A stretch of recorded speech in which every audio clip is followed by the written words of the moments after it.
Hi guys, welcome to another stream, 2d6 dungeon and discussion about the UK Games Expo. I've got some bits and pieces here I want to go through. Let's just bring up the video here. Bear with me.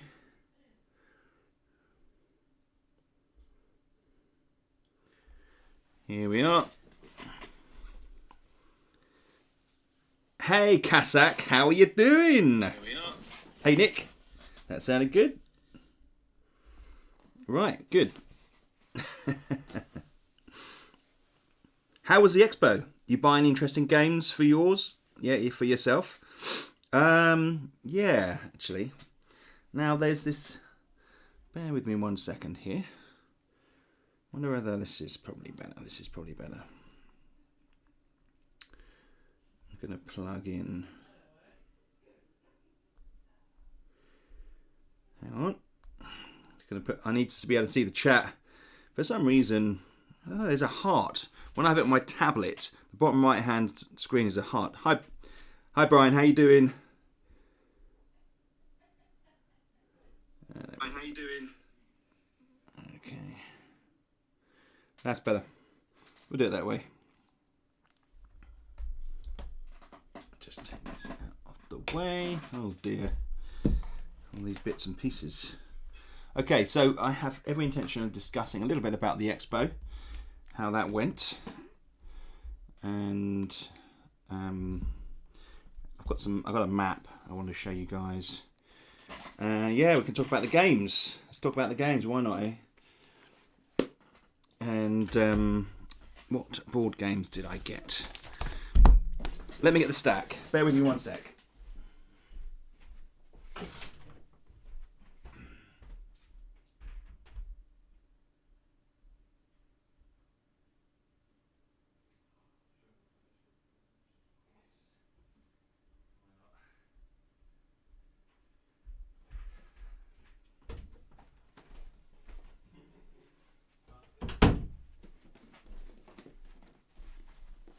Okay. Got a stack there, which I'll get over in a minute. Caught you live. Capel, how are you doing?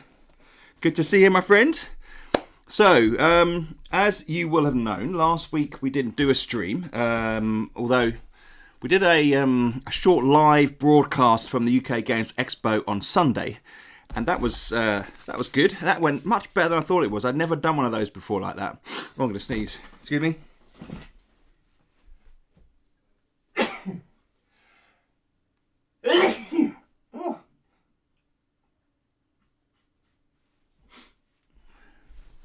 Right. I do beg your pardon. I do beg my pardon. My pardon. That's right. Okay. So UK Games Expo. We have a map pack here. There were 2 booklets, which was a bit confusing. Thank you, Capel. Now, Capel, is that a different avatar? Do I know you by another name? I can't remember.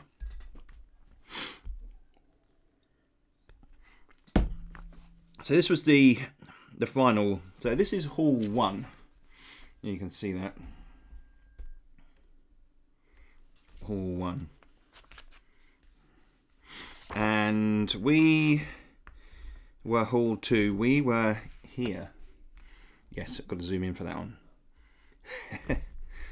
A little stand over there. And so the halls are connected by a short corridor with some stairs. And there are many hundreds of stalls all along. So we've got a whole big range of stalls. In fact, the play zones were in the middle. Hi Clive. Yeah, it does look like a good dungeon. And yeah, we were over there 376 in Hall 2.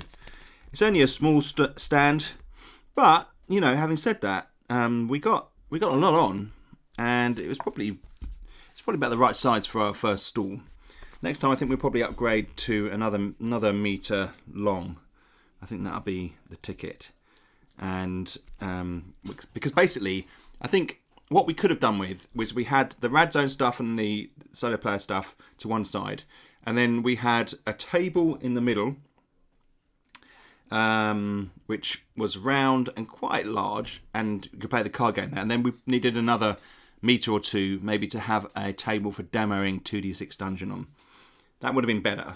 But next year it will have a slightly different lean. We'll be looking at a 2D6 Dungeon focus. So we will go in a year on from the campaign, and we will have all the books and potentially an expansion that we will push through the exhibition and try and get the game put into some awards or competitions, whatever they do. So that's where we're at. Expo and con maps used as dungeon crawlers. It could definitely be a really cool map for a Rad Zone RPG. That'd be cool. And all these things are abandoned, and maybe you could find certain loot in particular areas. Maybe sections of it could be taken over by, say, a clan or some bandits. That'd be pretty cool. So that was Hall 2. Hall 1 obviously had some of the big guys in, like Catan were there, and they're the sponsors for the event, and they had a big space. I didn't really see anything new that I thought, Catan, because I do like playing Catan, because a lot of my family like playing it, so I quite enjoy it. They had the 3D terrain, but when I look at it, the numbers on the 3D terrain don't fit very well. What they could have done is they could have a little space within the 3D terrain for a number to be put. Oh, but Genta, I had a play session that started with like 8 corners in a row. It dawned on me that a roll for traps, wandering monsters, etc. would have added some intrigue to the slog. Just an idea, I bet a bit late in the process. It is a little bit, Robert. I'm working on level 7 at the moment. The truth is, that stuff has been added. So with the stretch goals, we have a series of additional tables that can be thrown into the game. In fact, I can't even remember what they are, but they gave additional options when certain things were happening. So that's absolutely fine. And in fact, in the additional rules section, I may well put in there that feel free to roll for a patrol when you're rooting around in the dungeon. It'll be baked in. Evening all. Leaford. Sorry, I didn't make it to Expo. Very bad when grew up half an hour's walk from the NEC. We'll try hard next. Half an hour's walk. Wow, that would be very handy. Well, yeah, next time I see you. Don't worry, we're going to be there next year. As I was saying before, with a 2D6 Dungeon focus, which is going to be exciting. So, I met lots of really interesting people. Trying to get a bit of a network going for solo gamers. Robert, yes. Well, the thing is, right, Robert, with that, right, I'm trying to reduce the grind, if you like, the lots of fighting all the time. It's meant to be. I mean, do you know NetHack, the game? You can bust through one of those levels pretty quickly in NetHack. Now, there's a lot more levels, but I don't want the game to go on and on and on. I don't want there lots of fights to be constant, and the balance of the game isn't really designed for you to have lots of random patrol encounters. I've had this discussion before, but as a couple of people have said that they would quite like that, so I will be including it. And yeah, it's going to be interesting to see how it plays. I think people are going to house rule it a bit, which is perfectly fine. I lay that out from the start. If people feel like they want to add bits and pieces here, that's fine. I mean, if you look at someone like the Dungeon Dive, Daniel talks about house ruling quite a lot of his games just to sort of bring up to scratch, because he knows what he likes, and he likes to maybe add some content. I think a lot of these things are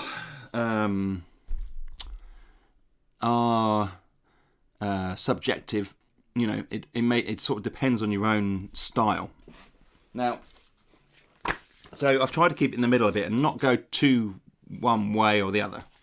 So what did I get at the expo? Well, I picked up 1, 2, 3, 4, 5, 6 games, 7 games. Picked up a solo player game.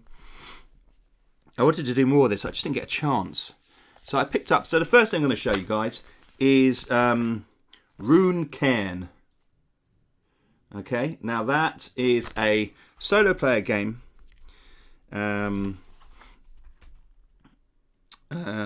By Colin Lesseur. I think that's how you say it. By Odin's Beard RPG. It's a it's got a kind of the rune things. It's a Viking-y sort of pagan feel to it, and I've kind of looked through it already. I've got to say, it looks cool. Looks cool. I would say that the quality of the layout is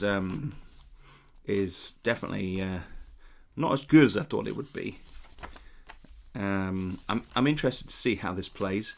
I'm of course interested to find out more about solo RPGs, making them myself. I mean, I watch lots of stuff and I play some, but I don't play a lot.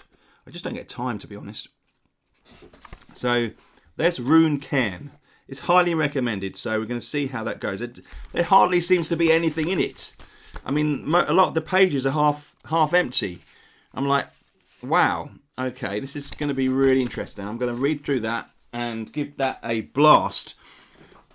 Let me know in the comment section down below if you'd like to see me play something like that live on the screen. In fact, you guys who are here, would you like me to play something like that on the screen that isn't one of my games? I obviously enjoy doing my games because it's part of the development process for me.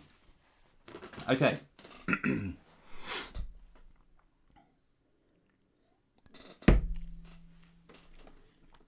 So, I was keen to get some roleplay, some 2-player board games.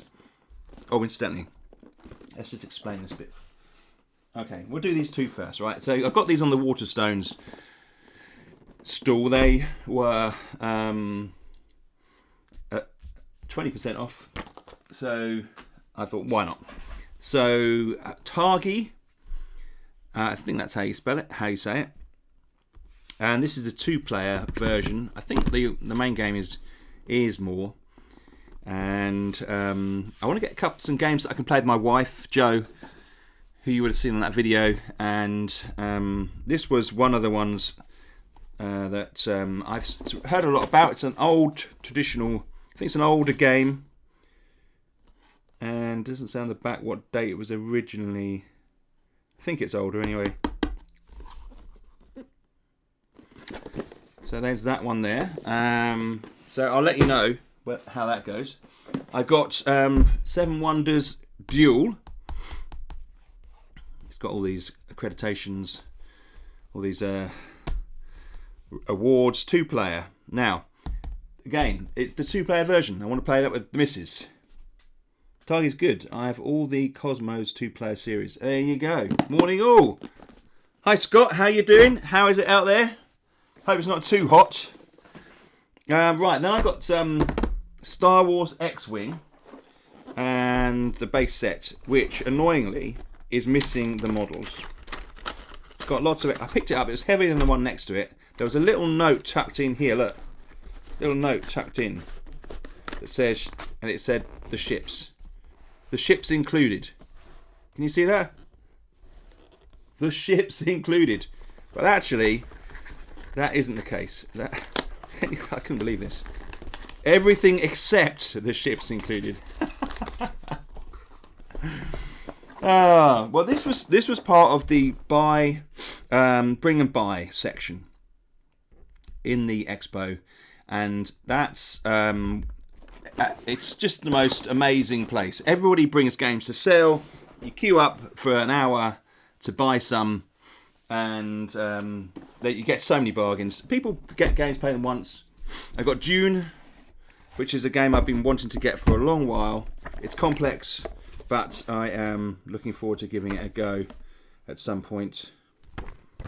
I'm a big Dune fan. Lol, that note, I know. BFW. Indeed, I was gutted. I will buy the ships. I got Terraforming Mars expansion. I am a fan of Terraforming Mars. I just love the sci-fi concept that goes along with it. This has got some beautiful stuff in it. It's going to be top quality because the game itself was such a hit. And all these, look at these bits in here. Wow. Brilliant. So that's all in there. It's going to be interesting to see how that goes. And what else did I get? This was a bit left field, but I remember reading about this and thinking, oh, that sounds interesting. Agricola. Now, it's a bit older, this one. Comes with models. Comes with all the bits all in bags. It's a farming type sim thing. And I am kind of... My family might well like to play this one. This has a bit more appeal, a sort of broader appeal for some of the guys here at home. There you go. There's a little bit about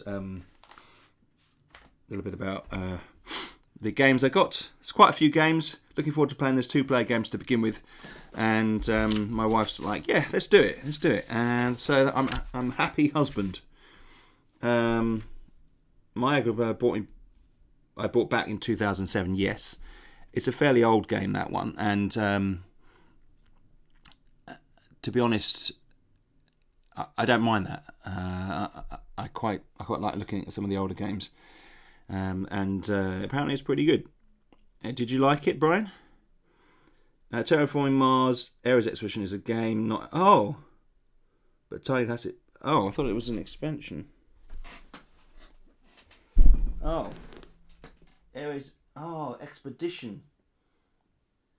Oh. Well, there you go. I hadn't even looked at it. I thought it was just an expansion because it obviously had the Terraforming Mars design. Thank you, Kazakh. Oh boy. There you go. That's where we're at with that. Okay, so... Oh, right, let's have a look at 2D6. So, brief summary. 2D6 is... It's coming on well. Obviously, we had the weekend away with the expo. So, there was no development on Thursday to Sunday. So, that's the first time that I haven't spent a day doing it. And it is good, yes. Good. Yeah, so that felt very weird to be detached from the game because I've been living it. But the last couple of days I've been working hard on level 7 creatures because we've got the level, the menagerie, and that's going to be basically, we have a little list here of the monsters so far.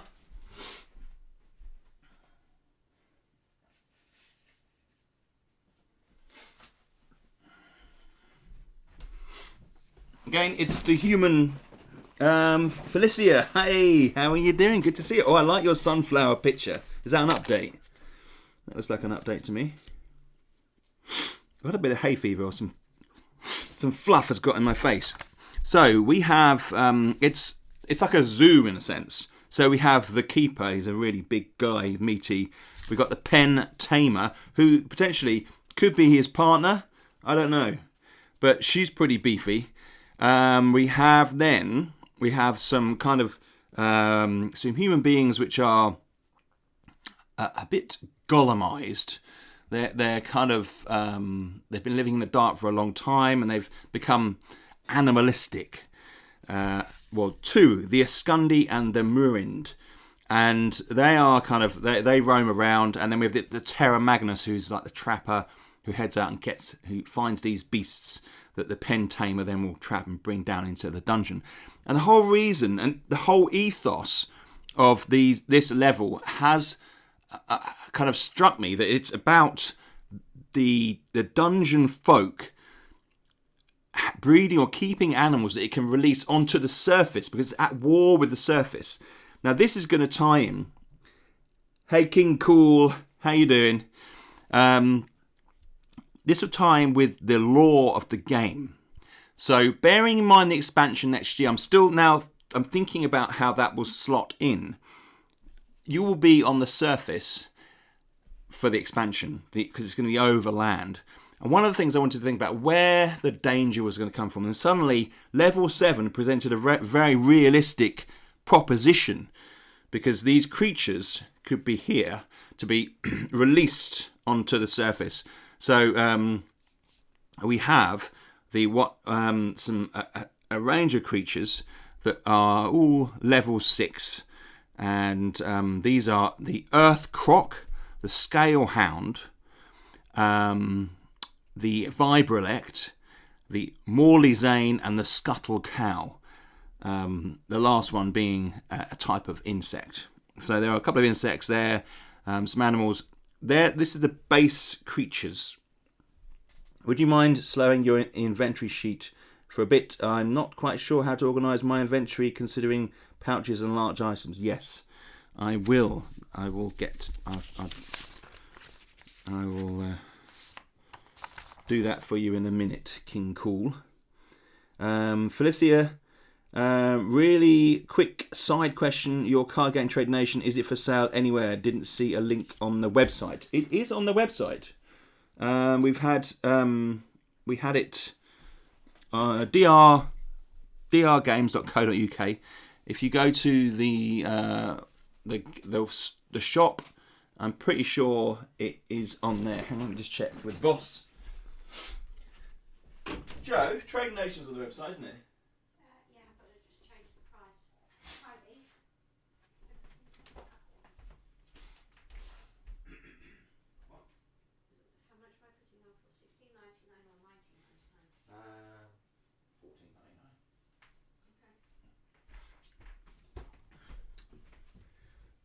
$14.99. Okay. Yeah, I just spoke to the boss, and she said that it is on. The price is, I think she's just in the price. So if you get in there now, it might still be a slightly lower price. Page's entrance to the next level. Robert. Okay, sorry. When the next level of the dungeon starts, is that when you reach the boundary of the dungeon you're on? Yes. Yes, it is. It is a kind of like... It just helps... Well, if you can imagine the dungeon, it's not perfectly lined up as it goes down. It's maybe twisted slightly, or it's slightly over that way, or as you go down. And just to help, if I'm reading it correctly, you start at the edge, and it's just easier to generate a map from that position rather than coming down maybe in a corner where you would have restricted options. So it's really the ease of doing the game. So yeah, thank you, Nick. Nick is Ricardo. Welcome, my friend. Good to have you in, and thank you for the link, Nick. That is awesome. So let's have a quick go over the sheet before we get into the game. So there's lots of exciting things happening. We're going to level 7. I'm going to have it written hopefully by the end of the week. And then once that's done, I'm going to send it to Clive, who's in the chat. He does an awesome job just to go through it. Then we release it, and I'm going to send the creatures, some of the creatures, to the testers to have a look at and tell me what they think. And then we will release the game, and then that game will then be in the ether. And people, the next levels, 7 and 8 will be in the ether probably another week. And yeah, so we're looking at maybe a week and a half before 7 or 8 are released, and then we'll have another 2 weeks before 9 and 10. 9 and 10, can you believe it, are released. So that is awesome. Sweet, thank you, Nick and Toby. Gosh, I didn't see that before. Okay, that's interesting. Yeah, it's always the navigation through your website is always a tricky thing to get right. Hopefully we have. We've played around with it, and we've had to adjust a couple of the links, so hopefully it's a bit clearer now for people coming in. Fingers crossed. So we have the sheet. I'm going to quickly go over a bit about where we're at with this character. Now, we went out and we did all the stuff in town. We spent some money. I was checking day to find it. I've been waiting 2 years for the game, lol. Oh, Nick, thank you. A quick visit to the website sold me on everything this man does. Thank you, Ricardo. That's very nice of you to say that. So, there is some adjustments to the... let me just... I don't think I've printed out one... Hang on. One modifier here.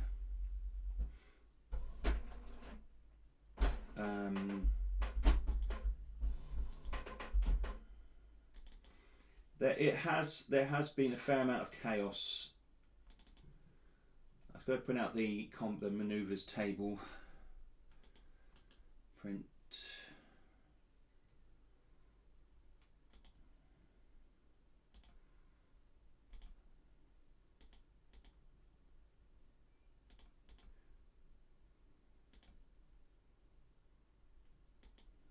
Right. Okay. I have adjusted the manoeuvres, the damage that the manoeuvres do, which is interesting actually, because I'm just about to go up a level, and I will change one of my manoeuvres when I do that. I should have done that maybe at level 3. My core rules here is an older edition. I'm just waiting until I do the rules update. Felicia, thank you. Thank you. Have a good day. Have a good day. Thanks for coming in. I'm going to this week probably this week. Once I've done the creatures and I sent those out, I'll probably spend half a day just making some adjustments to the rules. There's a couple of things that some brilliant feedback people have given me, which I'm going to implement some of that, and then that will go live. I think as probably version 1. I think it will go live as version 1, and that will have maybe some minor tweaks, probably little things I've missed, but largely there. So I feel really good about how that all is. I mean, there's going to be some. I want to throw in a new grid that will include some additional stuff on the side, and maybe some. I did put in another crib sheet at the back, but there may be room for some more of that. I'm also going to have some handy cards, hopefully. Some more cards that can just be like these ones, which can be used to just read to play the game. They'll be like shortcut cards, maybe for generating rooms and stuff like that. I'm going to try and work those into the next update. We'll try. Okay, so we've got the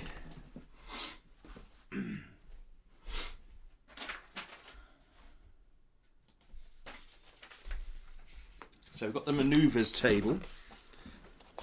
Printed that out fresh there, and I have changed the damage.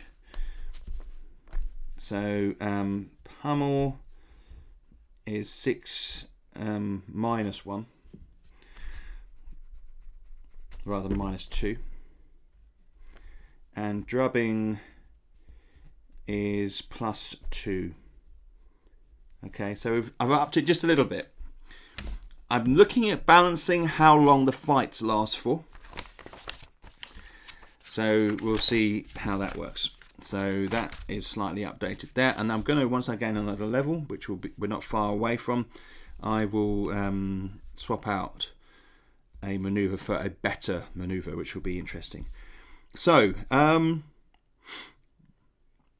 I bought some stuff. I got full plate, which is mental, because I've now upgraded the full plate to a 750 item, which actually I'm just wondering whether I should allow that. I'm almost to the point where I think, because when I started playing this character, the rules were fresher. I'm almost to the point now where I'm thinking, should I start a new character? You know, that's kind of where I'm thinking. For that question earlier on, we have the small items. So I have a list here, and I just keep a list of the items here and then rub them out and manage them from this position. And then I put the large items in here, some of which I have sold or moved on or put in the locker here.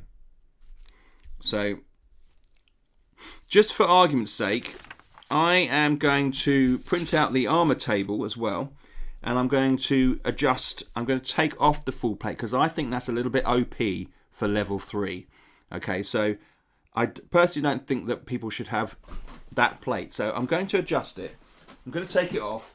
I'm going to print out that table, and we'll have a quick look at it.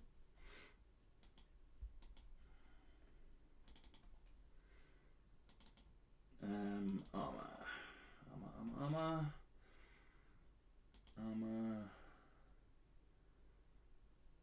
Let me just check.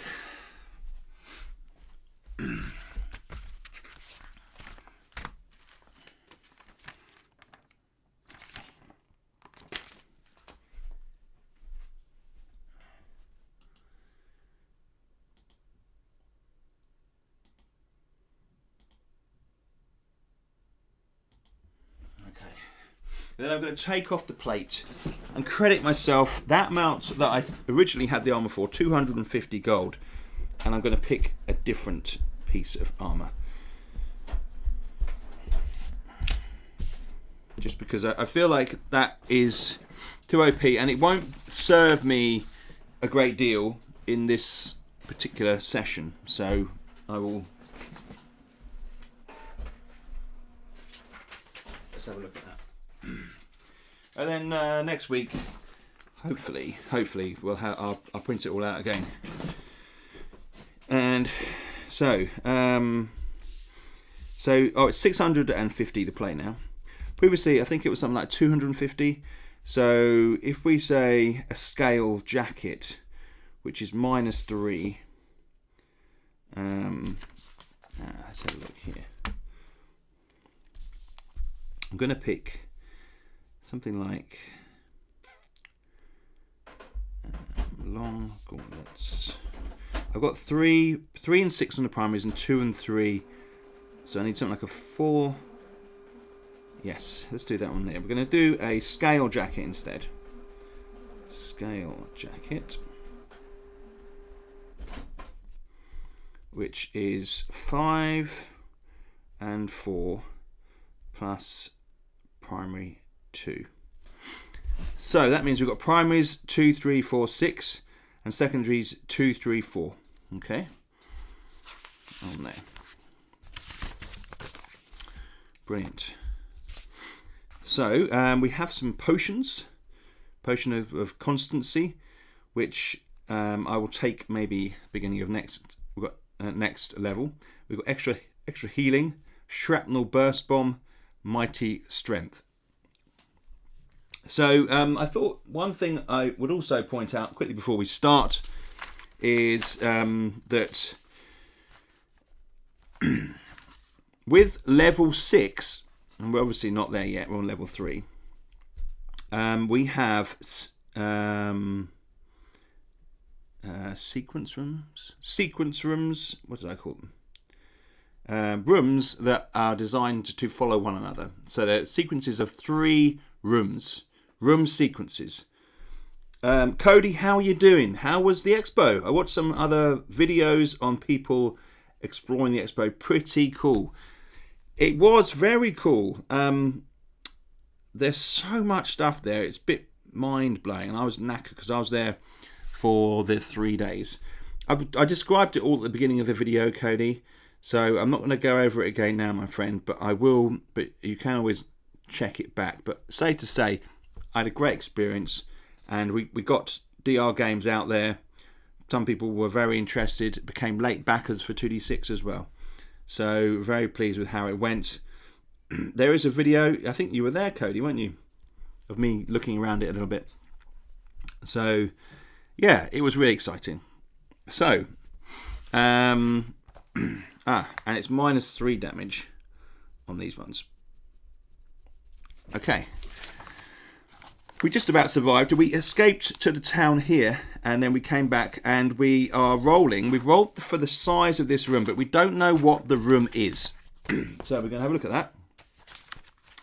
Javier, hey Toby, happy Tuesday. Happy to see that video at UK. Thank you. Yes. It was a lot of fun. On reflection, I wish I maybe had done another video, but that's just how it is. It was so busy. And so much fun, as I was saying. So I highly recommend. I'd like to get across to some American stuff. I was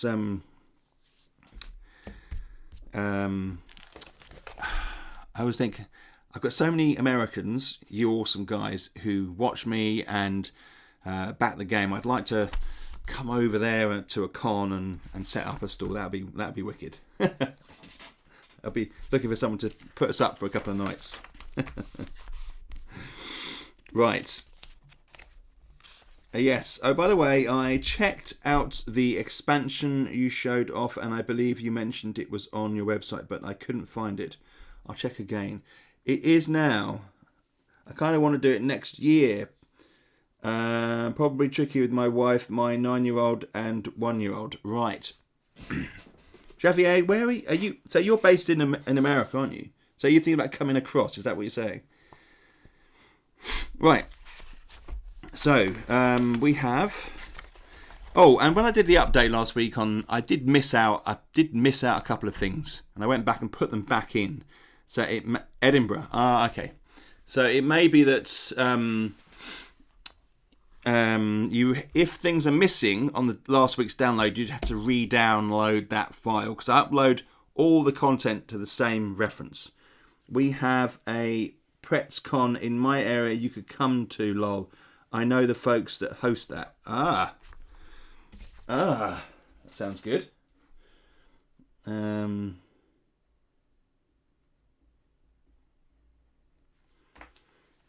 looking for a reason to come over to America. What state is that in, Nick? I'm originally from Argentina, though. Been here 3 years. Wow. Argentina to Scotland. That's a bit of a unexpected move. I bet you didn't see yourself doing that. Is that job? I guess that must be for a job reason. Nebraska. Now, is Nebraska cold? Is that a cold? Do you plan on doing more expos? Yes, Cody, I do. That's just our first. We've got a load of kit now, so we're kind of all set up.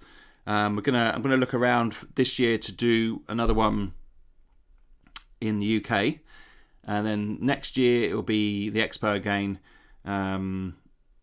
We'll have to see. Indeed, haha. But yes, job working at Rockstar Games, GTA guys. Yes, got you. Yeah, they're pretty big now, aren't they? Right, so level 3. Level 3, human ancestry. The crypt. Yes, we are in the crypt with the undead. Okay. Let's get the blue level 3. There'll be some level 2 as well, no doubt. Right. So we need to figure out what this room is. Let's roll. So we got the size, and I hadn't rolled for the room before I left, which is a bit naughty, really. Although there's nothing in the rules that stipulates you can't do that, but really you should, if you encounter the size of them, you should see what's in it. So here we go. 52. Nebraska is fairly mild, hot summers, winters aren't terrible, but I am used to it. Okay. Cool. Yeah, quite big company, but always room in my heart for small indie games such as 2D6. Thank you, Javier. I hope I'm saying that right. 52. Let's do this. 52. Root Chamber. This level 3, yeah. Root Chamber. Let's put that here.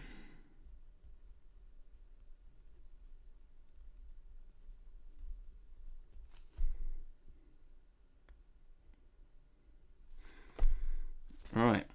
So, Root Chamber. It is unique. It has wooden doors. Now remember, this connected up here really nicely. There's got a nice design to this dungeon, which was quite good. And the Root Chamber. From the ceiling and walls run many thick roots. They have pushed through and formed a circle. Okay, so we're going to have kind of roots kind of coming through. I'm doing a little bit here.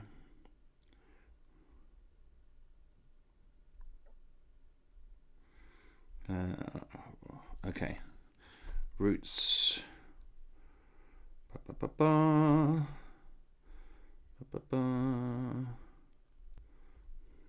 Okay.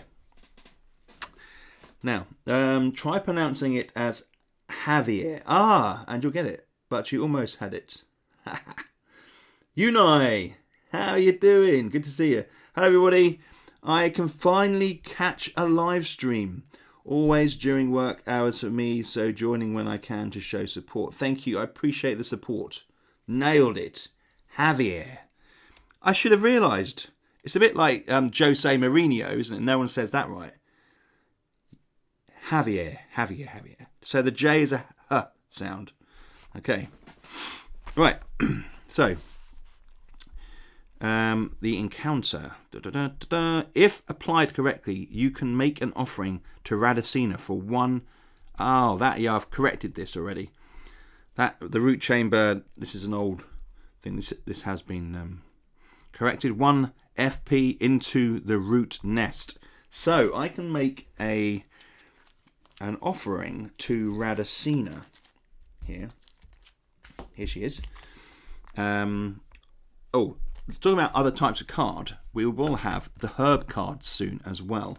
They're going to be as part of the deck, the deck that you get with the game for those that have ordered it as an add-on, which I'm really excited about.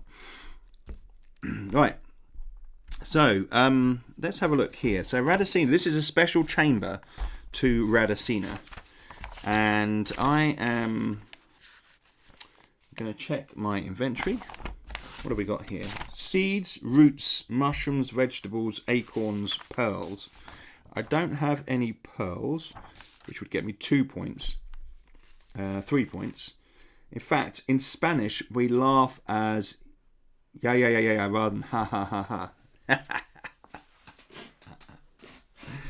Very good. Very good. Right. That sounds a bit messy to me. So I need roots, seeds, roots, mushrooms. I've got some mushrooms. Okay. Handful of nails, potion bottle, dried pumpkin seeds. I've got some dried pumpkin seeds. Well, I have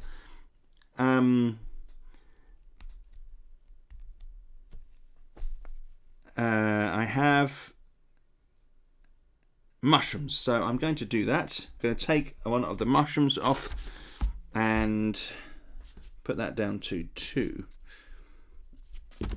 here. There we go. So I'm going to make an offering. That gives me a tick in the Radicina box down here. It's a kind of spooky, root-surrounded space. You can imagine it in the dungeon, how cool that would look. So that's nice. And, you know, it's a different sort of encounter. As we move down into the deeper dungeon, there's less foes. There's just more bigger foes, if you like. So I want to try and make sure there's all sorts of different room encounters that kind of hark back, maybe to traps and stuff like that from original D&D, stuff like that. We'll see. Right, so as it happens, there's only one way out here, and I'm going to roll to see if this door is locked. Hopefully it's not a 6.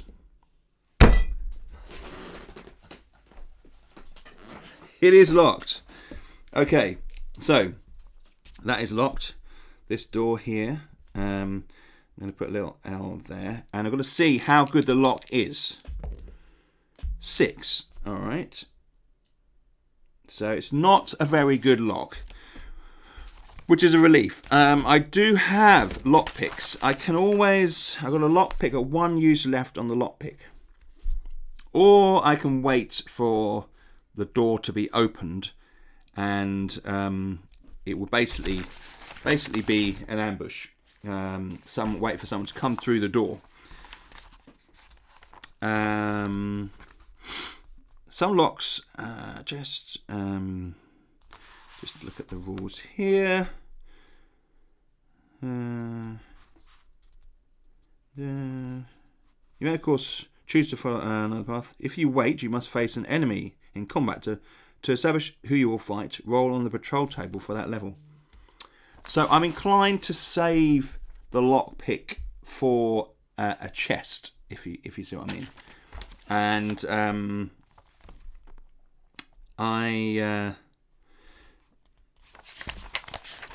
and because I've only got one lockpick with 1 use left, if I find a chest, I can't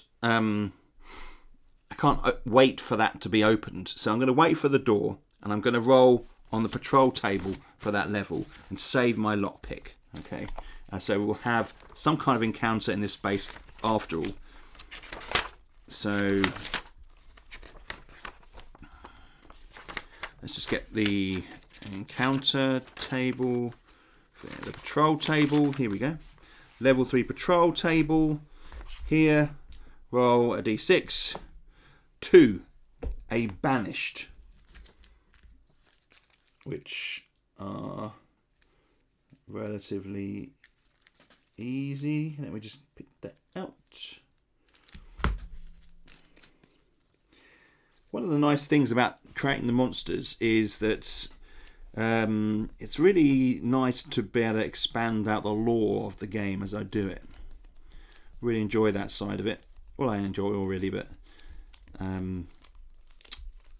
so the kind of the creatures, they fit nicely. It's one of the last ones banished. They give me options about the lore, so like I was saying about the development of level 7 and how the monsters are going to be used in the surface, and then in the expansion, when you're building your kingdom, you have to fight these creatures that come from the dungeon, that sort of thing. Right. So a banished is a level 2 character. The creature, the level of the creatures doesn't necessarily match the level of the dungeon all the time. So you will get some weaker creatures in the dungeon level, as I think I have explained before. Right, so put that there. Let's get this out. And we need the... Here we are. Good. Right, so we have the creatures there, and then my character here. Now he has 30 XP, which, funnily enough, will just put me over the 1,000, which takes me to level 4. So this is quite a handy little encounter, just to bump me up to the next level. It's a banished. I'm going to write it on here. He has 9 health there. Okay. So, round 1, I have 2 shift. He has 1 shift. I roll a 6 4, I can shift that to a drubbing, which is d6 plus 2 damage straight away. 4 plus 2 is 6 damage, which takes him down to 3. Let me just check something actually. I'm getting a bit ahead of myself. Secondary 2s, 4, so he gets -1, so he actually has 4 left. So he gets -1 damage because of his scurry away. He kind of sticks to the shadows a little bit. He gets his go. 6, 5, has 1 shift. He needs a 4, 1. Nope, nowhere near. I roll a 1, 4, nowhere near on second level. He rolls a 5, 3, misses. I roll a 1, 5. Now, I don't have any low, so the next, when I swap out, I'm going to swap out Pummel and put in another thing, but I'm going to make sure I have a lower dice set when I do that. So 1, 6 doesn't hit, 4, 6 doesn't hit. On to round 4, and we have an additional 3, 6 for me. No, cannot shift to that. He does 2, 2 with 2 shift. No, he cannot hit. I roll a 2, 6 with +2. So shift 4, that goes down to 4. No, that goes down to 2. No, I miss as well. What a set of numbers. Was the shift mechanic always a part of the original design, or was that something that came... That was part of the original design. Yeah. So they pretty much had the core rules. I've been working on it for like probably 6 months to a year before I release a demo. So all the core rules are the same, which is one of the things that is just so pleasing. Right, so he hits a D3, which gets 1 point of damage. These creatures are almost too weak for my character to face. So 6, 4 is a exact strike. So I get to add my shift to that, which is exact drubbing. D6 +2 +5. So +7, he's dead. So that's 11 points of damage on that one. 4, 6, -7. Nice. So pretty easy. He still did me some damage though. Let's not forget that. I get 30 XP, which takes me up to 1005. And that ticks me over to the next level, which is in here, look. So at level 3, when you get 1000 XP, you go to the next level, Skillful Adventurer. Level 2, you get... you can have number and maximum level of maneuvers. 2, but I can go up to level 2 maneuvers now. I go up to +2 precision, the +2 discipline, and +2 shift stay the same. When I go up to level 5, I get another shift point. So I'm now level 4. Just put that there like that. And I get 10 health. So I now have 41 health. When I was in the tavern, I have some nice broth or something happened which took my health points above my baseline, which can be done. So we have that there. Now he has body search table 1 -2. That's a table body search -2. Let's have a look here. This table up here. Roll 2d6. 2 -2. The body stinks and a cloud of spores erupts. Lose 1 health point. So I'm down to 40 health. How about that? I kind of rummaged through this disgusting creature and suddenly pores burst up into my face. I'm like, oh. Okay. Right. So, yes, dispatched. Probably the weakest creature I will encounter on this level. But the door is now open. So I will rub that bit out there. So it is now open. And we will proceed up northward. Clive, sorry, got to go, but I'll watch the end of the stream tomorrow. Have fun. Thank you, Clive. I'm going to be sending you that, the next levels at the end of the week. The odd levels are always harder to write there because there's twice as many tables. Just bear that in mind. Thank you, my friend. Always a pleasure to see you. So, right, we're running for the next room. Let's get the table out here. Level 3.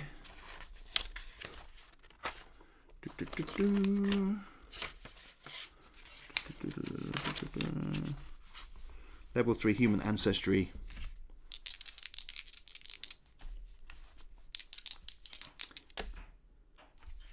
$16.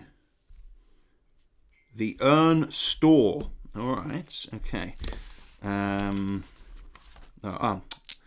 It's an urn store, but I need to do the size of it. 3 by 5. Okay. So I'm going to put it in here like this. 3, 2, 3, 4, 5. Put it like that. How many exits is it going to have? Let's have a look. 3. Okay, so that is 1 exit. Let's do the exit here. Let's do it there. Okay, and it's an urn store.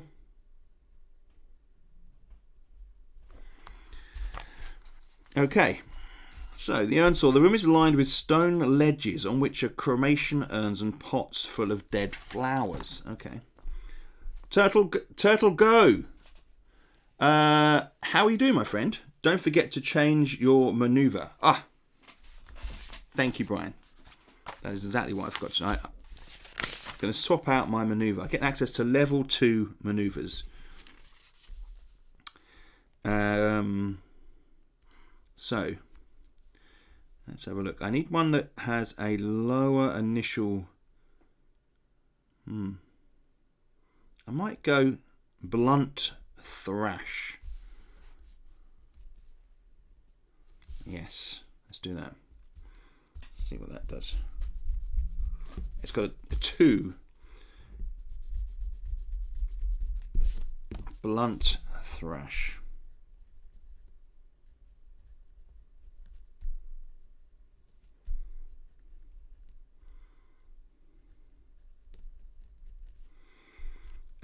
Blunt thrash. It's 2, 6 and D6 plus 5 damage. Ooh, that sounds good. So Vincent, is it Vincent Telgo? Is it Vincent? Have I got that right? Is that right? Golly, remember all these names. I should maybe write a little list. Okay, thank you, Brian. That's awesome. That's what I needed that for. And nothing to do with the thing there. So it's not that blunt thrash. I've learned the pommel has been upgraded to a kind of more of a savage thrash with it. So that's very useful. Okay, the urn store. We were just reading that, weren't we? So ledges with pots, urns of flowers. I'm gonna just do some flowers here. Dried flowers. So what I'm going to do in a minute is I'm going to raid the room. I should have taken some root from the last room. Maybe cut a bit off. Maybe that would have been disrespectful. So probably a good thing I didn't do that. Urn store. If you search the urns, roll on the urn URL 1. Then roll D6. 1 to 3. 1 smashes, alerting a patrol. Roll on L3P. Right. I'm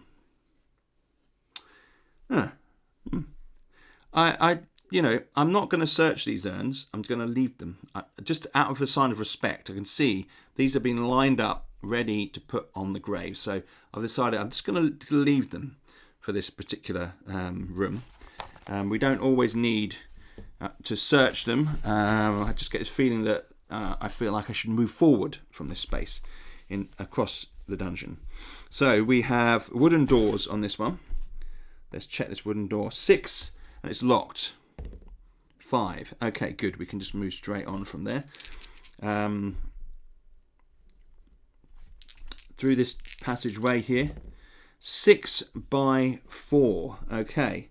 So I'm going to have 1, 2, 3, 4. And then straight across to the wall here.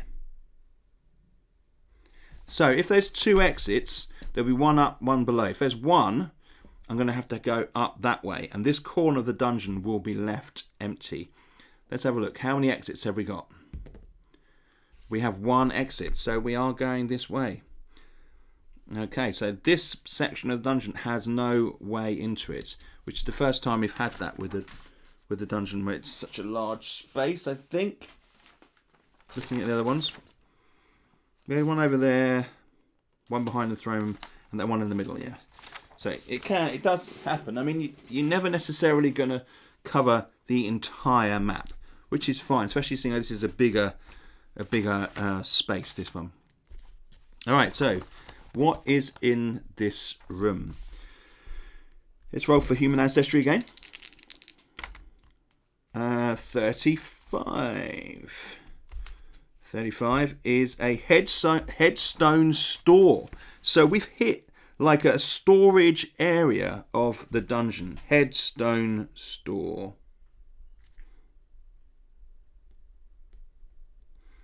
Let's write that there.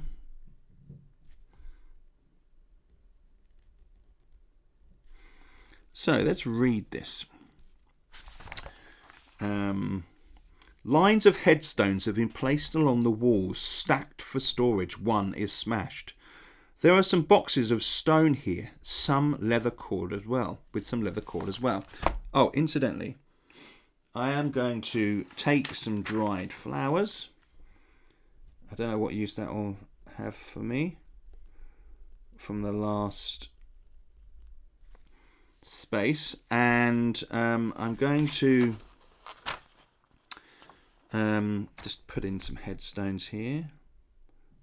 Stacked up headstones. 1 has fallen over and is cracked. There.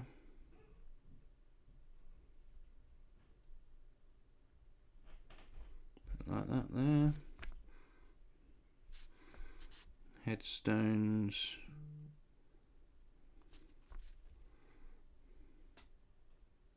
That's a big one. There we go. And the headstone store, wooden doors as exits. Put that wooden door there. So urn store, the headstone store. Now it does say roll on 1AUT2. I'm going to grab some leather cord while we're here, because it says in the leather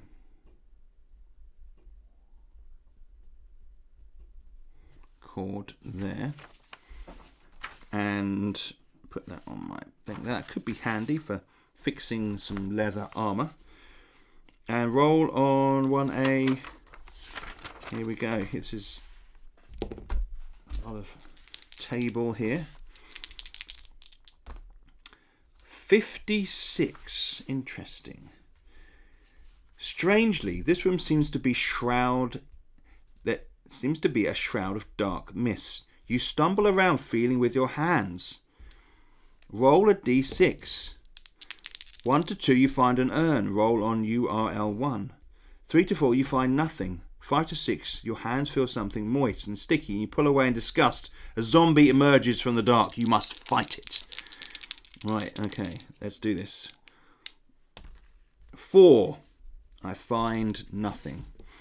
Okay, so this space has got some sort of dark mist in it. So I come in and I can see the urns, but then I notice that there's a kind of like a dark mist that's hanging in the air. I don't know why. Something about this broken stone, maybe. It's kind of like cursed. It's caused this this mist to rise up. But there are no zombies in it, thank heavens. Right, let's check this door. It is unlocked. Good. So we'll go north through this door here. And we're going to roll for the size of the room. It's just a corridor. So 2, 1. All right, interesting. So it's 1 up, and we're going to go this way.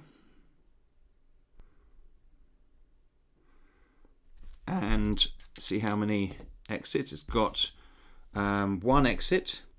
I'm going to put the exit here, like this. That's the exit space, all corridors.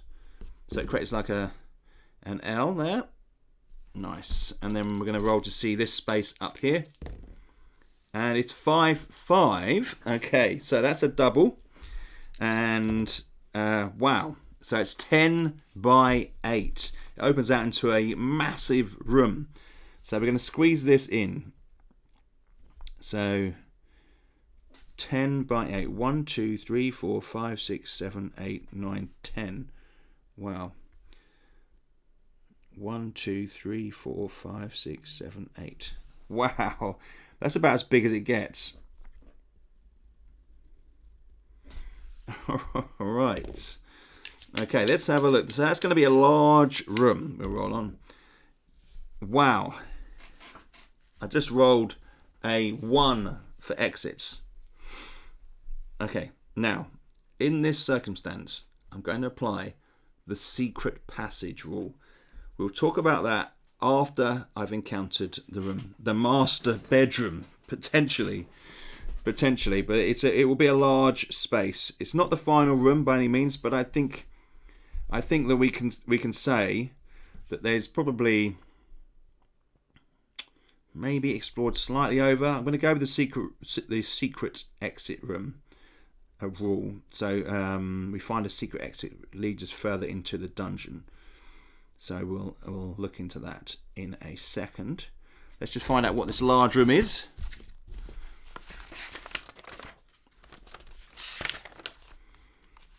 I do love the way it just reveals itself and you get all these unexpected things.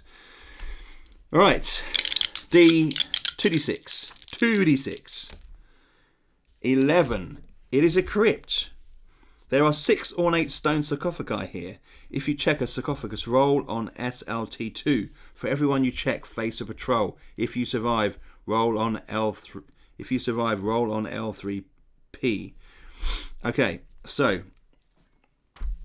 there are 6 sarcophagi here. Let's try and space these out. So we'll put them like this in this crypt. I'm going to check one. But it takes time to open them.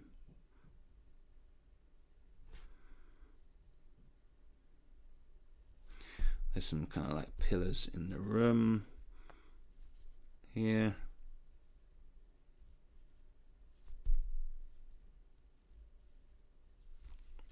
There we go. Something on the wall there. Maybe something over there. And so,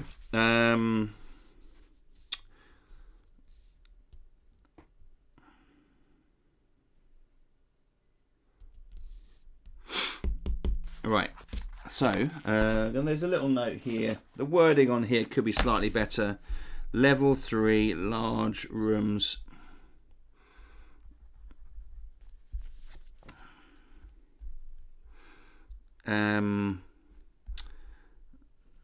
Crypt. That's slightly odd wording. It is unique. For every crypt I search, I have to roll on the patrol table. So I'm going to check. I'm going to open this one here. I'm going to open it, and the stone slab falls down and breaks as it does it. And inside, I find, let's have a little look here.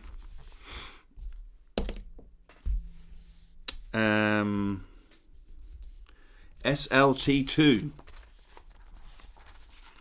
Let's do this. SLT2. Now, you can see here, I can find runes on here.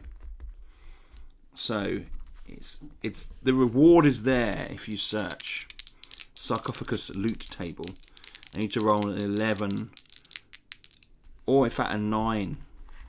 You can get them on 9 and 11. Runes are cool. I'd like to have one. 8. Lying clear to see on the stone base is a necklace lined with 4 gems. Roll on GMT 1-1.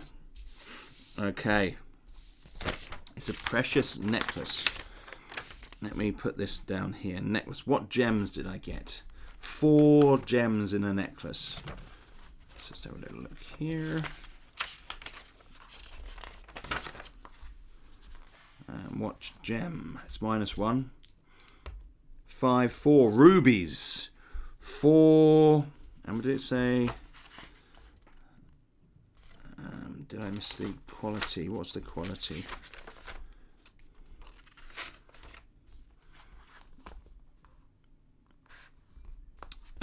Maybe I've updated that already. I seem to remember doing something like that.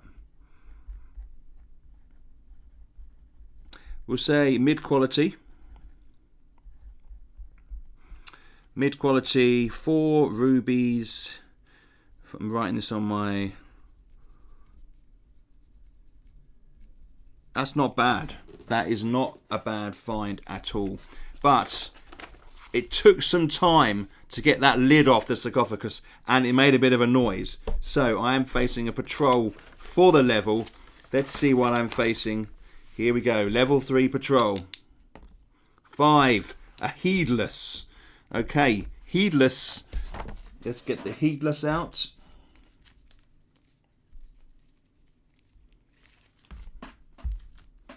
Where are they?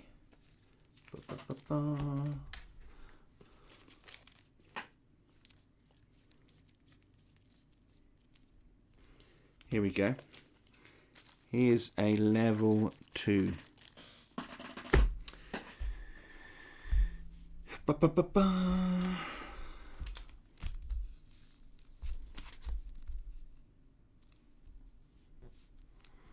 I might update the level 3 patrol table with slightly trickier creatures.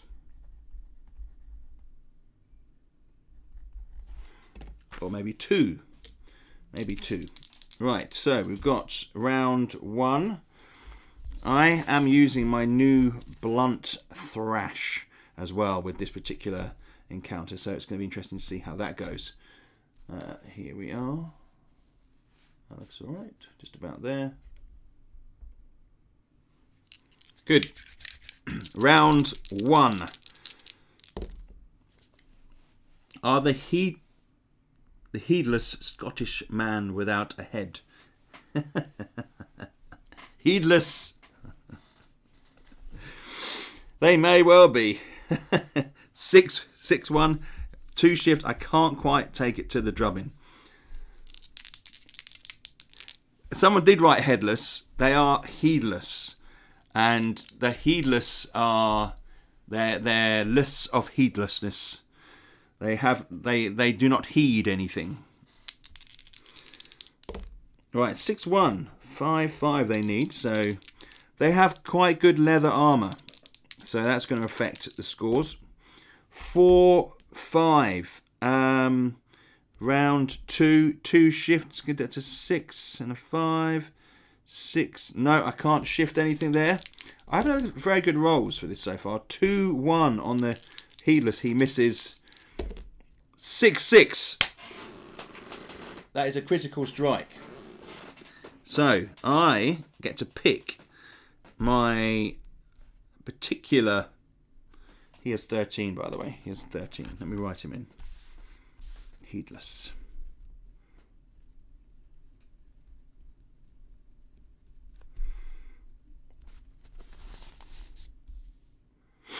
Six. I'm going to choose Blunt Thrash.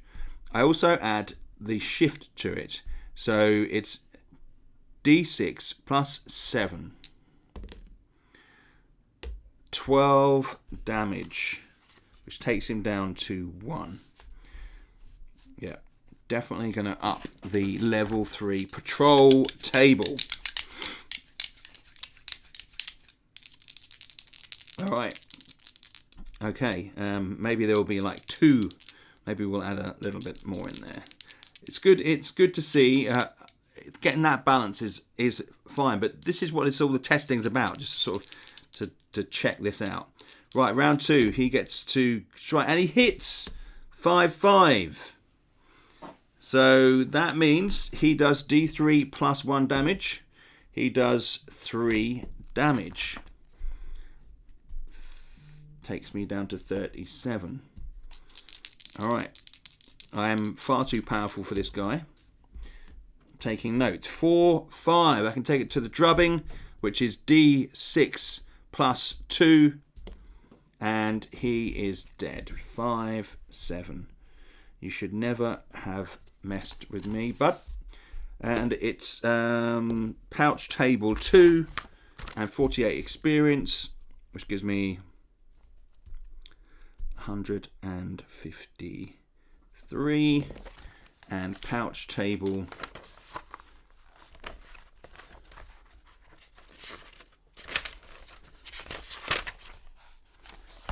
table 2 plus 1, which is there, 6, and so that is actually 12. In the pouch are D3 high quality pearls and half a broken ornate item. Okay. Let's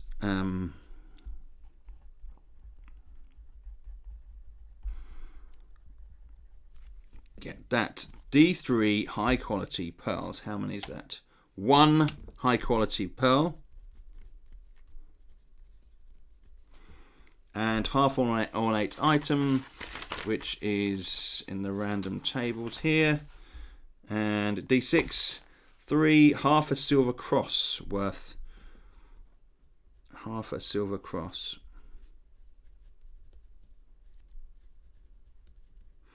Worth 7 gold coins. Right, I've written that on my table there. Okay, cool. That is dispatched. There you go. And I'm tempted to open another one. I'm trying for that for the runes. Trying for the rune stones. Okay, so I break this one open and it falls apart, and inside, what do I find? What do I find inside? Let's have a look. It's like inside the round window today, which is a I don't know, anybody get that reference? What's in the square window today? Anybody get that reference? Okay, so here we go. Can we do it? Can we do it? We need a 9 or 11. Come on. I want a rune. 7. There's a pouch full of coins. 3d6 and 3d6 gold, 46 silver.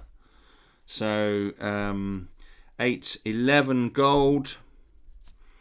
And play school. Excellent, Brian. Nice one. 8, 13 silver. I thought you might get it. All right. So, and I'm facing the patrol.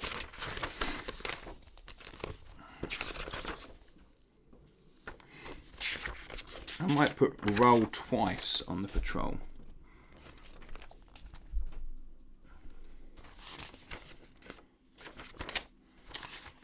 Although, no, maybe I'll just put the... Let's get this... So what I'm finding, people are generally like one level higher than the level they're on, maybe. Geez, that was from ages back. Play school, yes, I know. Tell me about it. Showing my age. Okay, let me just find this table here.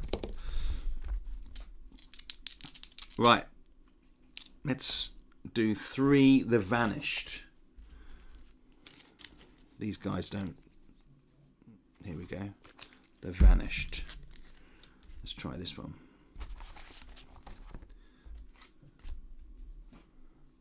Right. Floella Benjamin was on Play School. She's now like a peer, I think. I think she was actually one of the bearers at the coronation. How about that? From Play School to the King's coronation. That is quite a shift. Okay. This is a very English thing we're talking about here. Sorry, guys. Right, so let's go.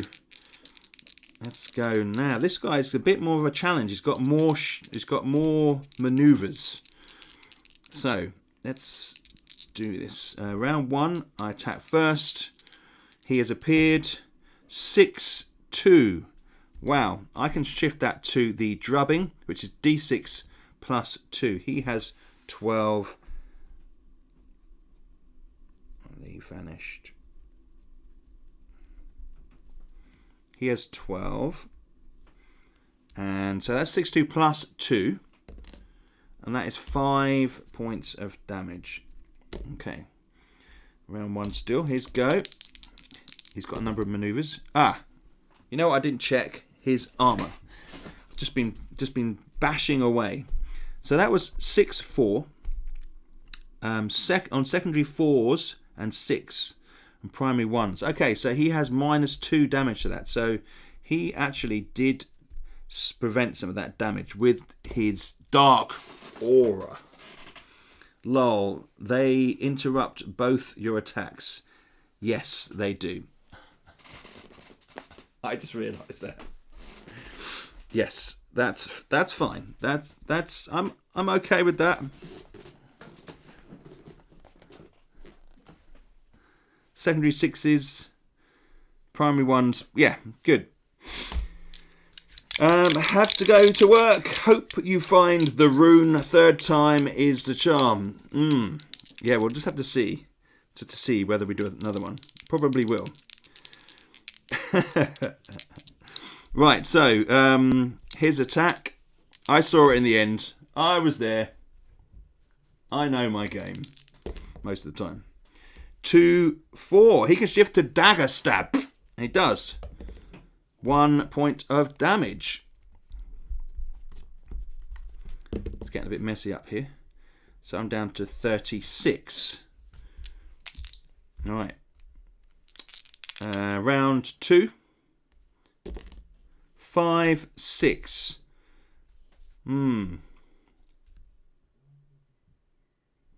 We are here to keep you honest, of course. I try my hardest. 5. I cannot shift to that one, so I miss. He was a 5-3. He's got 1 shift. He cannot shift to any of his. Okay, round 3. 3-3. Okay, so 3-3. I cannot shift to that either. Still round 3. Here's go. 1-3. He can do another little shifty dabber stag. He does. I'm down to 3rd. Let me roll. See, what does he get? 1 point of damage. Unlucky. Oh, hang on a minute. Forgetting about my armor now, aren't I? I haven't played it for a week, and my brain's it's just a little bit fuzzy. So he did a 2/3 eye block and -1 damage. So he actually does no damage. We'll forget about the last one. Okay, 4. He's going to find it very difficult to do me any damage, but we will see. 4/4. I can shift to the drubbing, which is D6 plus 2. It is a secondary 2. Yes.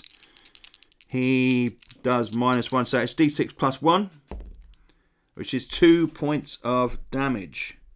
Takes him down to 7. There. And he attacks. 1/4. He can shift to his Dabber Stag against D3, but again, I block on the...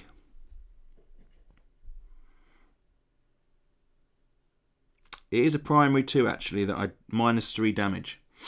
Okay, so he cannot do me any damage on that maneuver. My scale jacket just deflects the dagger.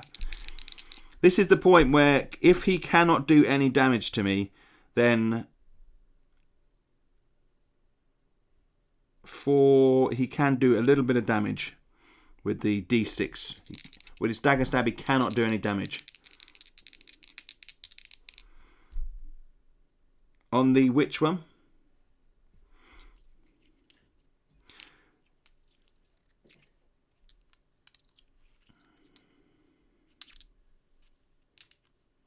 Right, okay, so he so with these, that's primary. So I have 2, 3, 5 and 6 primary, and 2, 4 and 3 secondary. So you do not block. You're right. -2. You're right. Let's do it. Okay. I think we're on round 4 plus 2. Did he roll a... I've completely lost where I am now. Anyway, let's do round 5. We are +3 shift.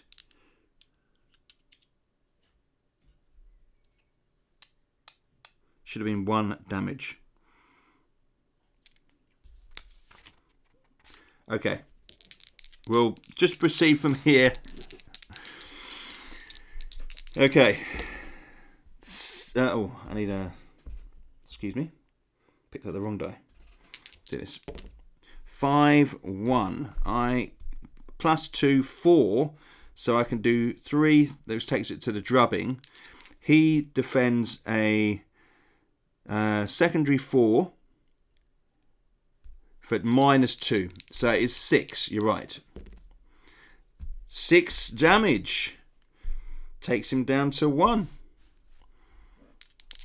And then he gets a go. 2, 2. That can take it to the Dabber Stab, but it doesn't do any damage to Dabber Stab because my Scale Mail is too effective. This is the point where a character almost becomes too powerful. And there's a ruling in the book, if you are too powerful, really should have looked at it in more detail first to sort of consult it. But the secondary, I don't block his sidekick with any of the primaries or the secondaries. So his sidekick can still do damage. So his dagger doesn't do any damage, so it doesn't count, that one. So that is a... That basically means that that's a useless attack. He tries, but it has no effect. 3, 2, and it's 5. I can go 3 on there and 2 on there to give the drubbing, which is D6. He gets -1 for his Dark Aura, and -2, sorry. Still a lot of damage, and he is reduced to -5. Brilliant. So that is 30 XP. It's 30 XP. That's nothing at this level. So even though it's easy to kill, I'm not getting much reward. It's kind of just thrashing away at it. I mean, ultimately, what this table needs is for me to maybe add more tougher fights to this one, or just put it as the undead. Put some undead into this patrol table, which will make it more of a challenge because they are harder to face. So that's probably what I'll do. Will be added in there like that. Okay, good. It's a little bit of adjustments. Right, Arundal Knox is continuing onward. Oh, we've got a table to roll on here.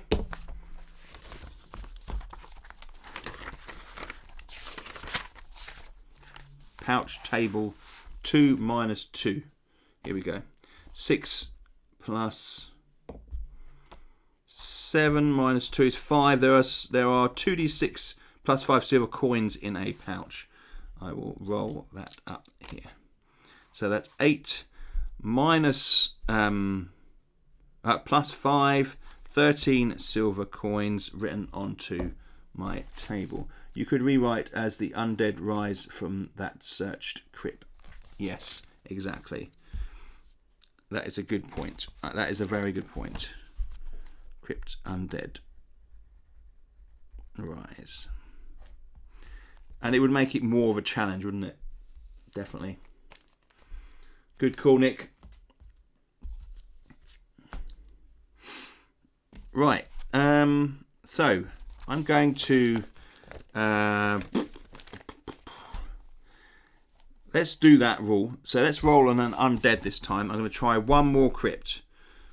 Okay. I'm going to take out this crypt here, and we're going to roll for an undead. Let's say rise from the crypt. All right. And we'll roll on the undead table. We'll see how that works. So this undead table here, 5, a mummy. All right, that's a mummy rises up from that crypt. Where are you, mummy? I've also got to reprint some of these cards out. Some of them are a little bit out of date now. The problem is it's so expensive to print everything out all the time. So Shadow Blade. There they are. Right. And this one. Oh, let's roll on the urn table first.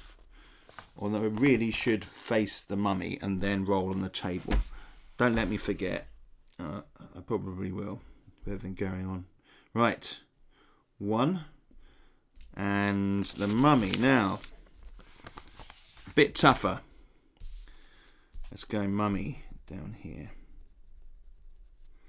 15 against Arundal Knox. 1, 4. I can't quite shift it to the blunt thrash, which is 2, 6. I'm 1 short on there. Okay. 5, 4. We also need to have a look at how much my armor can deflect from these guys. So I have primaries 3, 2, 3, 5 and 6. Block that one there, the body barrel. And secondaries 2, 4 and 3. So I block that 3 there. So I do -1 damage. And -1 damage. Leather braces are becoming very handy against the mummy. Yeah, that makes sense for the coffins, definitely. All right, so I could potentially up the strength of some of these level 3, level 2 characters, maybe. We'll see. Question mark. Right, now 5. Curious as to why you haven't written a third maneuver yet. Does your current weapon only have 2? So it's your level. the pet shows you how much skill. So level 4 characters, which is what Arundal Knox is, only have 2 manoeuvres. Once I become level 5, I get a 3rd manoeuvre. Once you're halfway there. And I still only have access to level 2 manoeuvres. There's level 3 manoeuvres as well. So each weapon has level 2, level 1, level 2, level 3. They're increasingly effective. They do more damage. So that's as you go, as you progress. Right. 5, 4. Was that the one I rolled? Or was that what I rolled for him? I can't remember. Let's roll for the mummy. 2, 6. They have 2 shift. Can't shift that one, unfortunately. Round 2. 2, 5. Now I can shift that to blunt thrash. And that means that goes to 2, 6. That is D6 plus 5 damage. And that is a 2 primaries. He blocks primary 1s and 6s. So that isn't either of those. So it does max damage. That's D6 plus 5. So that's 8 damage to the mummy, which is pretty powerful. 8, 5. Okay.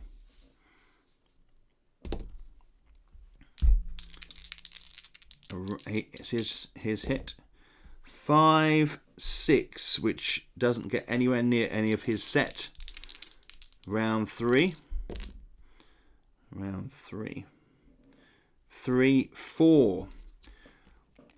Which I cannot shift to any of mine. I'm 1 short on that one. He gets a go. 4, 4. 2 shifting. Shifted 3 and that to 3. He's got 2, 3, so he can't quite do it.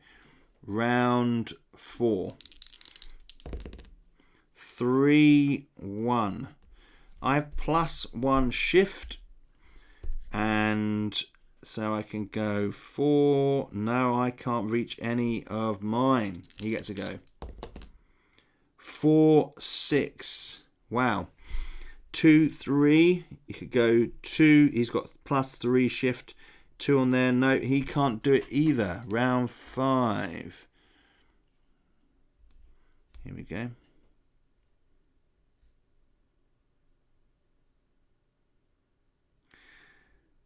Yes, it is a. I think 3 maneuvers covers a wide spectrum of shifting. I think a 4th just wouldn't be needed. It would be too easy. Right, 3, 4. So that is, I can shift to drubbing, and I can shift to blunt thrash, which I will do. Which is D6 plus 5. That is 11 damage. He doesn't block any of that one. And that is the mummy downed. Minus 7. Okay. Right. I am pretty powerful for this level. Okay. So, let's have a look here. The mummy has body search table 2. Body search table 2. Up the top here. 7. Strapped to the thigh of the creature is a leather holster. There are 2 throwing knives. Ooh, that's a point actually. I haven't been using any throwing knives, not that I've needed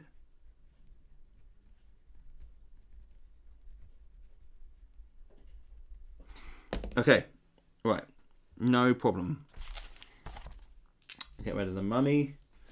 And we're going to roll to see what is in the sarcophagus at the top here.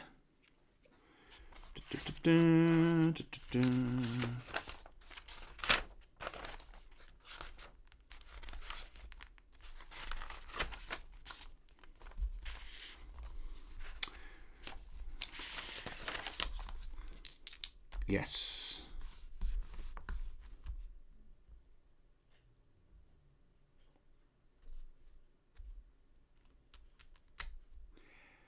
Did you roll for the casket? Yeah, doing that now. The thing. I think you wanted good, cool, Brian. Add experience. Good point. 72. So 85, 1,135. No. And 55. There we go. Excellent. Right. Let's roll for the loot. No worries. I kind of got there in the end. Okay. Let's roll for this here. 7 coins. Coins. 3d6 gold coins. So 11, 13. And 4d6 silver coins. 6, 12, 13. 13 I've rolled. How weird is that? Okay.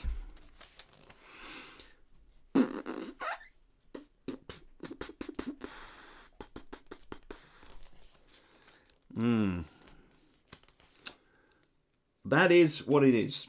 I'm not going to do any more of those. I'm going to leave it as that is for the moment there. I've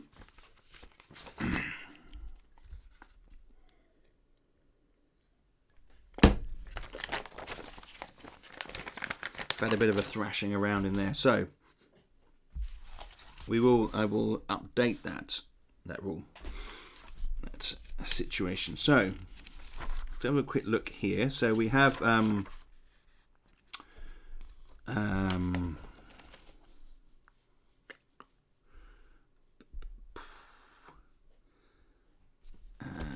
secret doors.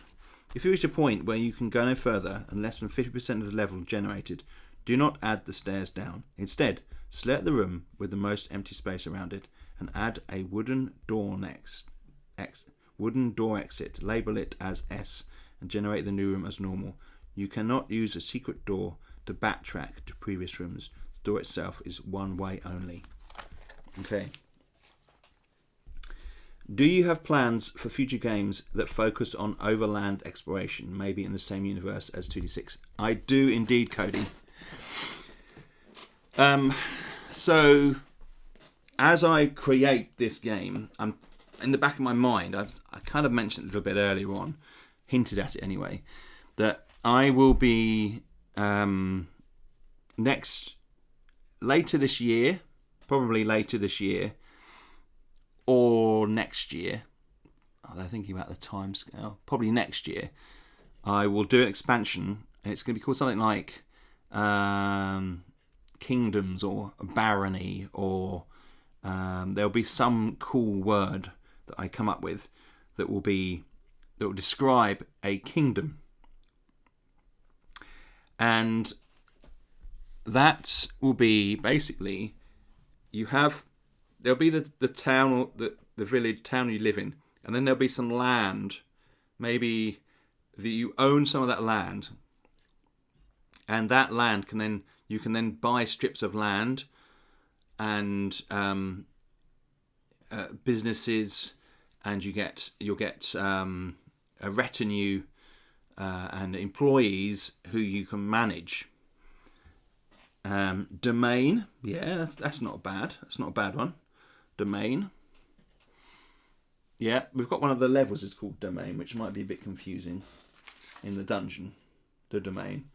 But I'm going to brainstorm it anyway. And it will basically be where your character comes out of the dungeon and he goes back to and there'll be you can build a fort or a castle. But it won't be about battles and war. It'll be about managing your kingdom. And that will mean that you have to maybe go on a kind of mission almost to part of your kingdom or your land where you have to deal with some sort of monster incursion from the dungeon below.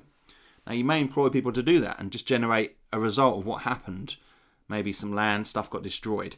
but there'll be a system whereby you can you come out of the dungeon, you go and spend some gold, buy some stuff, reinforce some stuff, and then there will be a fiefdom. That's a nice name, fiefdom. Yeah. I'm gonna make a massive list, so I'll add those to the list. We have a so it'll be like there will be ways of knowing how much land you can buy for the amount of gold. You may be gifted land as favour and grow your land, and maybe you will get people move on, and you can have your people, if you like, who move into, and then it expands out, and you can buy swathes of land and deal with feudality. I like that. Like some mission where the king will grant you land or a castle if you defeat some great threat in a dungeon. As an idea, yeah, exactly. That's the sort of thing. There'll be ways to generate missions and seeing the seasons pass. So it may be that when you're managing your land, a season passes, and a number of things will happen based upon what you own, and there will be a special map I'll design where there are bits of land that can be bought, or there are measurements of land based upon the land obstacles and the typography. No, that's topography. What's the word? The contours, based upon the contours. So that's where it's going, and my mind is constantly thinking about that, and maybe preparing slightly for how that would slot into this. So that's where we're at with that. So yeah, that is there. Right, so I'm going to put a secret door here, which takes us into the next dungeon. It is an S. You cannot go back this way once you go through the secret door. So it's onwards.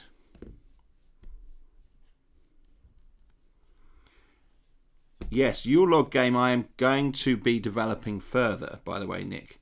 So I guess there could be similarities. That I wanted to sit down with it, but then this kicked off big time. So I'm definitely going to be working on the your log game. It's probably pick it up at Christmas again. Maybe I'll carry it on at Christmas for fun, and maybe get that out then. Maybe it might not be called Yule Log. Maybe it'll be maybe it'll just be something like forest management. I don't know. We'll see. You get all sorts of games these days, don't you? So I think this is a good point to leave the episode. It's been an interesting little flurry of different sorts of rooms, and then those fights at the end with a character, Arundal Knox, who is quite powerful. There is a slight imbalance because he has benefited definitely from rules that were imbalanced in the first instance, which is a bit unfortunate, really. And I guess that's how testing goes. I may well restart the level or do something like that. I will definitely carry on Arundal Knox though, so I need to think about where that's at and how he has developed. He has got lots of things here. He is too powerful for this level now. He's become a bit OP, and this level kind of needs a bit of work. Sam, I know I've just got here, and you're already and just started my level 5 testing. Excellent, Sam. I look forward to hearing how that's going. You're almost back to DFI then. I see that in the Kingdom game. The Kingdom game isn't going to be on a hex grid, put it that way. The land grid is going to be unique. I've got some concepts in my mind. Lol, your 2d6 character could have a a logging property gifted, you then have to buy your logging game for the game with the game to control your tree management. Yeah. I really enjoyed doing that game on stream actually, and it was just bad timing when everything kicked off. Otherwise, it would have gone a lot further. But the game itself has got really what I feel is solid foundations. Have a good afternoon, Toby. See you next time. I'll watch the first part of the stream to see how the expo went. Clive has come in with 2d6 Demesny. Demenzi. I can't read that. Yeah, it will be 2d6 domain, 2d6 kingdom, 2d6 whatever those other ones were. It will be domains. Yes. Thank you, Krista. Yeah. So that's kind of where we're at with it. We're very much at a sort of we're beyond halfway with the design of the game. We're approaching the end, and I'm now in that stage where I'm thinking about the balance of the overall thing, and I kind of think that we are making sense of the strength of these creatures.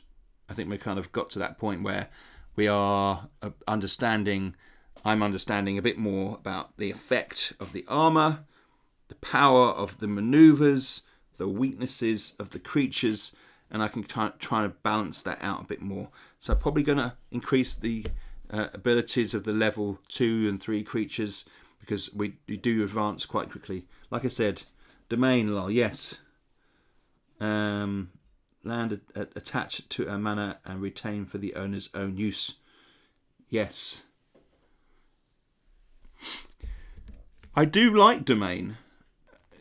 I mean, that's why I used it for level 2. I mean, I like it as a word, what it means.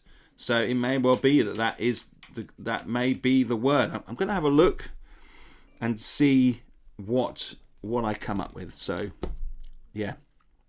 Guys, you've been awesome.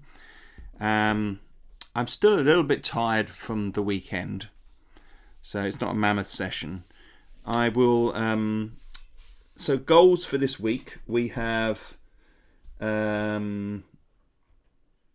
new for the testers, Nick, Brian, you guys. There will be some new monsters sent your way to do a little bit of combat testing. I don't want you going out of your way for that, but anything you can do would be awesome. And then level 7 and level 8 will be finished by the end of next week, which will then publish to the backers and to everybody who is part of the team. And yeah, that's roughly. Oh, and the new rules update will be coming in for the beginning of next week, which I feel would be pretty solid. And I think it's solid already, but there are some things to add in, some good comments from people that just need to be updated, and then some balancing as well for some of the creatures. So got to think about that. Just on level 5 now. Now to do level 6 and try out the linked rooms. Thank you, Brian. Yes, the linked rooms. So what happens is if you roll a linked room, so I'll go over this next time, but they're called. I've forgotten what it's called now. What does it say in the rules there, Brian? What is that? What did I call them in the rules section?